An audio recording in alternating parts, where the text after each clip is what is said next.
What's up, YouTube? I'm here to do my prediction video for UFC Fight Night Dos Santos versus Blogaga. I mean, Ivan. I don't know how to say this guy's name very well, but I'm just going to say Ivan. The first fight is Jessica Aguilar versus Jody I don't know how to say this chick's last name, but this was a fight that was supposed to happen a few weeks ago. I already talked about it. I think these chicks are both primarily grapplers, but I think Jessica's better. So I'm going to lean towards Jessica. I say she wins by either decision or submission.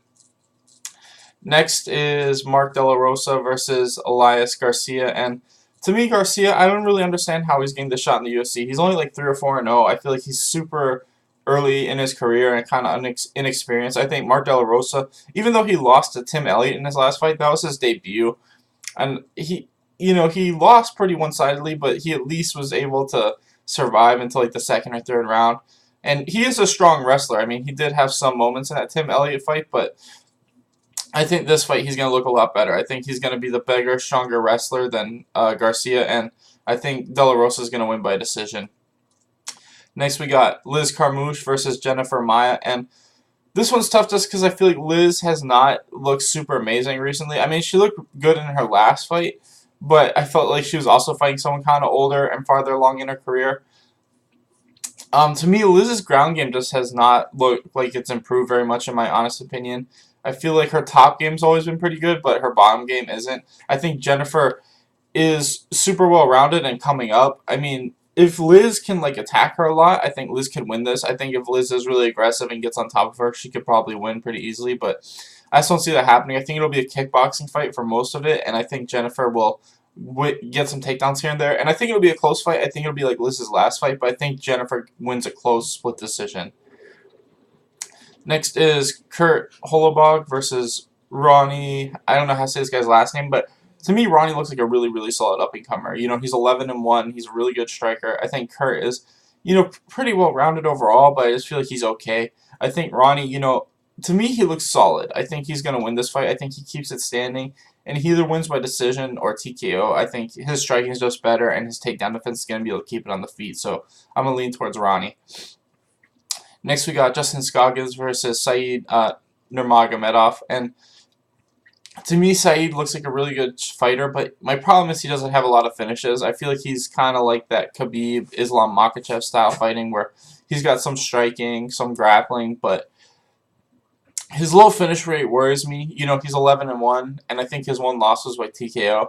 And Justin Scoggins' biggest problem is that he gives up position a lot of the time. He loses fights that he probably should have won, or fights that he was winning and then just kind of lost at the end. I'm still going to lean towards Scoggins. I just feel like his experience and the fact that I think he'll be able to keep this fight on the feet and outpoint him for 3 rounds is what should happen. You never know with Scoggins. Like I said, he's lost fights he probably should have won, but I say this fight is one of the fights where he should be able to keep it standing, and I think his superior striking will get him the 30-27 decision. Next, we got Darren Elkins versus Alexander Volkanovski, and this one's super tough because this could be just like the Mirsad Bektic fight, except for I don't think Alexander's going to get tired. But I feel like Darren, as long as he can keep attacking him, will eventually get a good position. And like I said, it's really tough because Alexander reminds me a lot of Mirsad Bektic minus like him gassing. I don't think he'll get tired. Darren Elkins, though, he can just keep coming at guys. So if you don't finish him, there's always a chance that he can pull off an upset or get a submission. And I don't know what it is, but Darren Elkins, I feel like, wins these fights against guys that are technically better than him, but just continuously try to grapple with, Darren Elkins. And it's like, you might be physically stronger and the better wrestler overall, but I feel like Darren Elkins, if you continuously turn into a grappling situation, he'll eventually get on top and win by submission. That's what I think is going to happen. I think Darren Elkins just finds a way like how he always does. He'll eventually get on top and win by rear naked choke in like the second or third round. Next is Eddie Wineland versus Alejandro Perez, and this is going to be a kickboxing fight for as long as it lasts. I think these guys are pretty close. I think Alejandro Perez, he's won a lot of fights, but they're against a lot of mid-level people. I don't know how he's going to do against a real top 15 guy. And with Eddie Wineland, he's definitely towards the end of his career, but I still feel like he's in that top 15. So this is really tough, but I'm leaning towards Eddie. I think that he just has more power in his punches, and I think that, Alejandro Perez, he's been finished before by strikes, and so is Eddie, but it's been a while since Eddie has. I feel like I said, I think Eddie just hits harder, and I think that the striking will be about even, but his harder punches will probably get him the TKO later in the fight.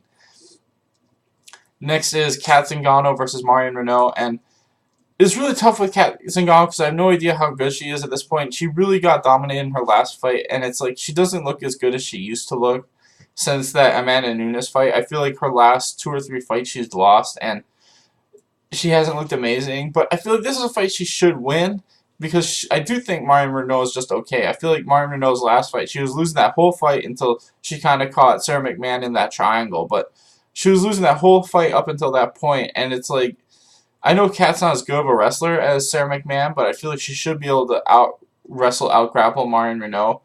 And I feel like Kat's also got decent enough striking to keep up with her on the feet. So, Marion Renault, she's pretty old, and I don't feel like she's super amazing at this point. And that's why I feel like Kat, as long as she isn't completely done, should be able to win this fight. I think she should be able to out-wrestle her and out-strike her, and she should get the decision. If she can't, then I feel like she's done at this point. Like, the Amanda Nunes fight was probably the fight that ended her career, but I'm going to say she's still got something left, and I think Kat wins by decision.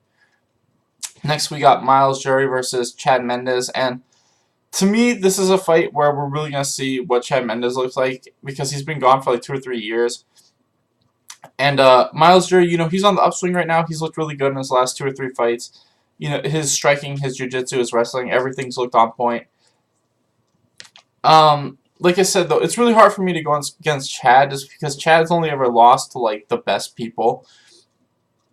And, Miles Jury, as good as he is, he's still towards the bottom, in my opinion. I don't know if he'll be able to stuff Chad's takedowns, and I don't think he's going to submit him off his back.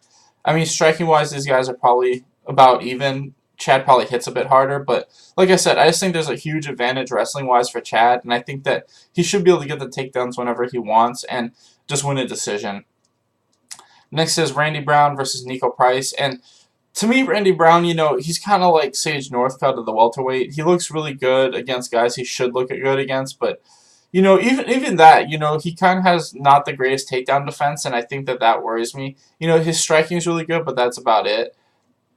I think Nico Price is much more well-rounded. I think Nico Price is probably, they're about even striking, but I think if Nico Price gets us to the ground at all, he'll win. Because his wrestling and jiu-jitsu, in my opinion, are way better than Randy Brown's. And I just see that's what's going to happen. I think they'll be even on the feet. Nico's eventually going to get a takedown, probably take his back and win by rear naked choke, or get like the mount and get arm triangled. So that's what I see happening. I think Nico Price wins by first or second round submission. Next is Dennis Bermudez versus Rick Glenn. And to me, Rick Glenn looks really solid. But my problem is that he just doesn't have any finishing power. He's a really good combination striker with decent takedown defense. But he doesn't have good enough takedown defense, I think, for Dennis Bermudez. I think Dennis Bermudez will be able to take him down, hold him down, and beat him up. And I think on the feet it'll be pretty close. Rick Glenn will probably be winning overall, but like I said, I think Dennis will hit takedowns when he needs to, and then just grind him out on top, and just edge out every round. And I think Dennis Bermudez is going to win like a 30-27 decision. I would probably pick Rick Glenn if he had more knockout power, but he just doesn't, and I think that's what's going to hurt him in this fight.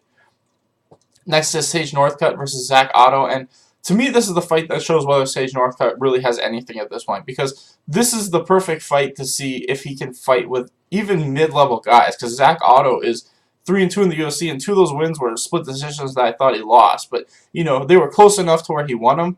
But, like I said, Zach Otto is not the greatest guy, but he is well-rounded. And Sage Northcutt, to me, he's never been impressive. I mean, other than his debut, I feel like he barely wins a lot of his fights. And this is kind of it. I am leaning towards Sage Northcutt. I think that his striking and wrestling should get him this win, but like I said, if he can't beat Zach Otto, I think the UFC should cut him, because Zach Otto is the definition of mid-tier. He's the mid-tieriest guy ever. He's basically a striker jiu-jitsu guy, and I think Sage should be able to keep this on the feet and win by decision. And finally, it's JDS versus Ivan, and to me, my biggest fear is JDS hasn't fought in a while, and I don't think he's looked very good since the Kane fights. I feel like he's slowly gotten worse over his career. I think Ivan's been getting better every fight. His only loss is to Alexander, the number 2 ranked heavyweight in the world. And I think Ivan's gonna use his wrestling kind of like Kane and mix in the wrestling and striking, and I think he'll win by knockout. I think that Junior can't take the hits as well as he used to, and I think Ivan will continuously just forward pressure, get him against the fence, beat him up, and eventually win by KO against the fence. Anyway, thanks for watching, guys. Please like and subscribe.